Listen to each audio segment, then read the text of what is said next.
Hello friends, welcome to my channel. তো 25শে December Christmas day সকলকে। তো বড়দিনের জন্য স্পেশাল কেক নিয়ে হাজির হয়ে গেলাম সবার জন্য।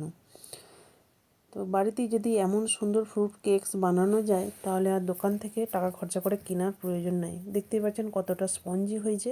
তো চলুন দেখে নেওয়া যাক। এখানে কিশমিশ নিয়েছিলাম, টুটি ফুটি, অরেঞ্জ জুস দিয়ে এটাকে আমি ভিজিয়ে রাখবো আধ ঘন্টার মতো। তো এরপরে একটা পাত্রে 1 কাপ দুধ, হাফ কাপ সাদা তেল, চিনি দিয়ে দিলাম 3 চামচ। চিনিটা আমি আগে থেকেই গুঁড়িয়ে রেখে দিয়েছিলাম। সব ভালোভাবে মিশিয়ে নিলাম। এরপর দিয়ে দিলাম ভিনিগার হাফ চামচ। তো যে যেখান থেকে বসে আমার ভিডিওটা দেখছেন প্রথম থেকে শেষ পর্যন্ত দেখার অনুরোধ রইল। এরপর সেই বাটির মাপেই 1 বাটি দেখুন আটাকে ভালোভাবে চেলে নিয়ে দিলাম। তো চেলে নিয়ে দিলে কেকটা খুব স্পঞ্জি হয়। এবারে ভালোভাবে সব উপকরণ দেখুন মিশিয়ে নিলাম।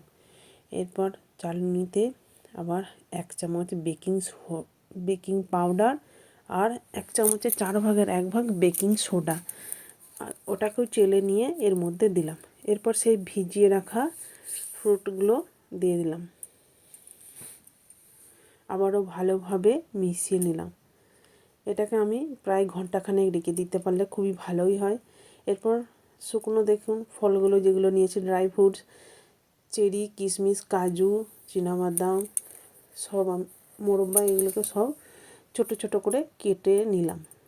এরপর সেটাকেও আমি এর মধ্যে দিয়ে দিলাম।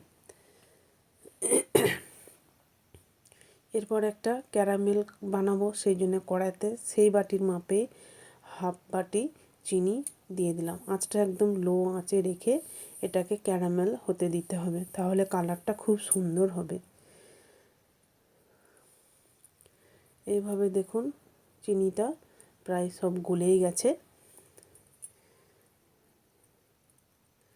তো যারা আমার ইউটিউব চ্যানেল থেকে দেখছেন একটা সাবস্ক্রাইব করে পাশে থাকবেন। তো এই অবস্থায় আমি জল দিয়ে দেবো। এরপর এটাকে নামিয়ে কিছুক্ষণ ঠান্ডা করে নিয়ে এর মধ্যে দিয়ে দিলাম।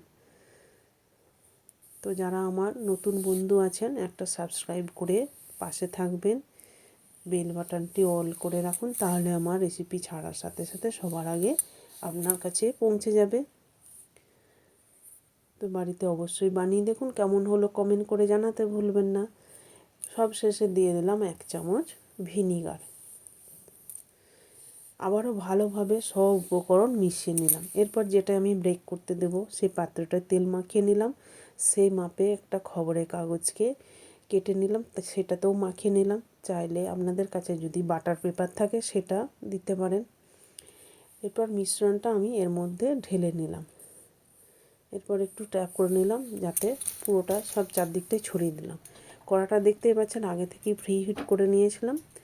এরপর একটা স্ট্যান্ডের উপরে বসিয়ে দিলাম, তারপর ঢাকনা দিয়ে আধ ঘন্টার মতো রেখে দিলাম। ঢাকনাটায় আমি ছিদ্রটায় একটা কাগজ দিয়ে বন্ধ করে দিয়েছিলাম। আধ ঘন্টা পরে দেখতে পাচ্ছেন উপর থেকে এই ড্রাই ফ্রুটসগুলো আমি আবার সাজিয়ে 10 মিনিট রেখে দেব। তা দেখতেই পাচ্ছেন কতটা সুন্দর হয়েছে। কাঠি দিয়ে চেক করে নিলাম কেকটা হয়েছে কি না, না হলে কাঠির গায়ে লেগে যেত।